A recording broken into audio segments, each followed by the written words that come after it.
काम करता है या हमारी माँ बहनों को कोई भुगाने का काम करता है तो आपका भाई वो जज्बा रखता है कि उनकी आंखें निकाल के मैं उनसे गोटी भी खेल सकता हूँ, क्योंकि डॉक्टर बाबा साहेब अम्बेडकर का संविधान जब तक सुरक्षित है। आज आप लोग बहुत सारे लोग सुन रहे होंगे, तमाम लोग कह रहे हैं कि 400 पार चाहिए, किस लिए? भारत के संविधान को बदलने के लिए। सुना होगा नहीं सुना? कितने लोगों ने सुना? हाथ उठा के बताओ। कह रहे ना चंद लोग कि 400 पार चाहिए भारत के संविधान को बदलने के लिए। मूर्खों, इस देश में हमारी संख्या 90% है, भागने की जगह भी नहीं मिलेगी, याद रखना। अगर किसी ने भारत के संविधान को खत्म करने का प्रयास भी किया तो हम वो हैं जिन 500 ने भीमा कोरे गांव के अंदर 28,000 को भगा भगा के मारा था, याद रखना।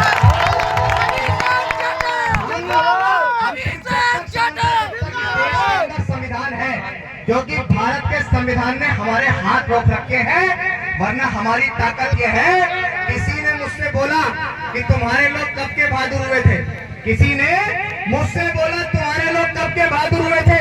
मैंने कहा भीमा कोरे गांव में हमने भगा भगा के मारे थे, हम तब भी बहादुर थे, हम आज भी बहादुर हैं और हम कल भी बहादुर रहेंगे। एक नज्म सुनिएगा और उतारने का प्रयास कीजिएगा कि मैं कहना क्या चाहता हूं।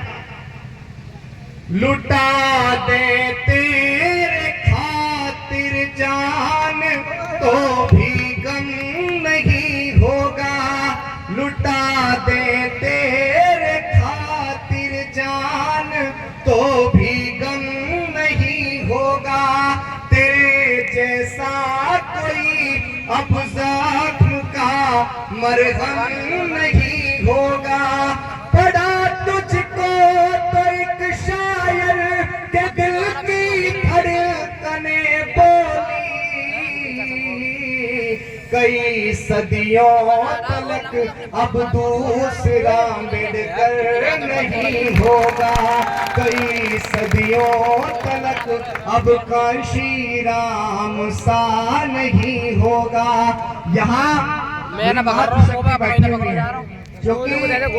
मैं देश भर में घूमता हूँ, लेकिन अमूमन मेरे साथ नौजवानों की एक बड़ी भीड़ होती है, लेकिन मातृशक्ति बहुत कम जगह मिलती है जहां मैं उनसे बातचीत कर पाता हूँ।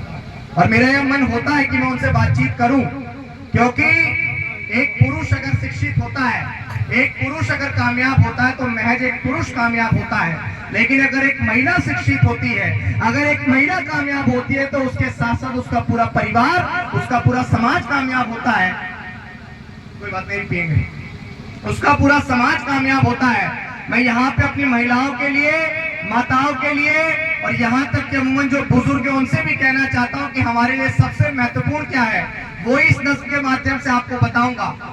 वो इस तरह हौसले आजमाया करो, इस तरह हौसले आजमाया करो, मुश्किलें देख कर मुस्कुराया करो, वो दोने वाले भले कम ही खाया करो, अपने बच्चों को लेकिन पढ़ाया करो, अपने बच्चों को लेकिन पढ़ाया करो।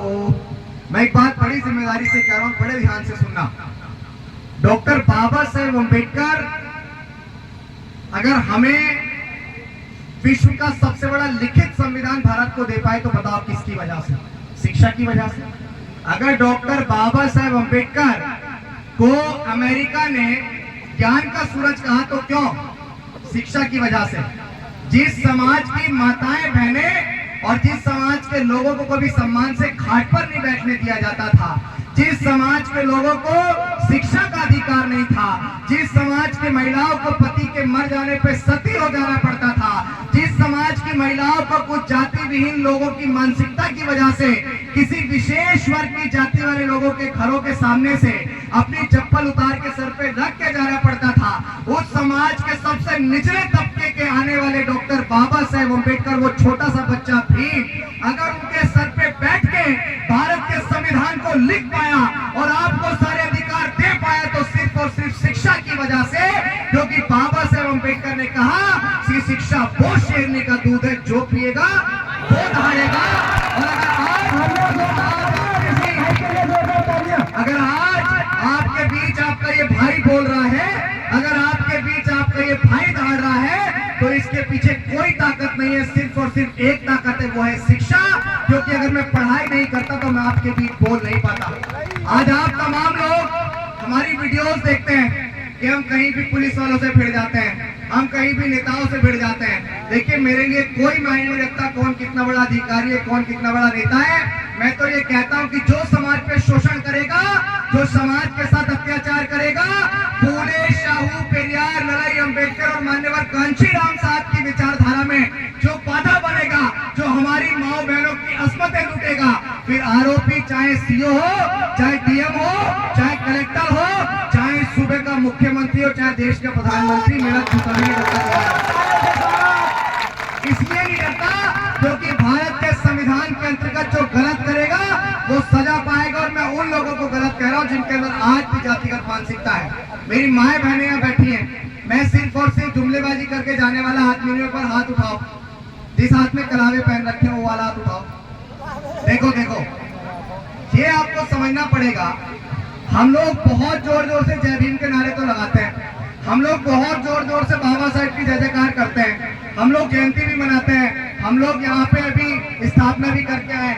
लेकिन बाबा साहेब अम्बेडकर ने आपको 22 प्रतिज्ञाएं दी, और बाबा साहेब अम्बेडकर ने पहली प्रतिज्ञा के अंदर कहा कि मैं ब्रह्मा विष्णु महेश को भगवान नहीं मानता। तो नहीं मानता है। जब बाबा साहेब अम्बेडकर नहीं मानते, और अगर आप बाबा साहेब अम्बेडकर को मानते हो, तो बाबा साहेब अम्बेडकर ने संविधान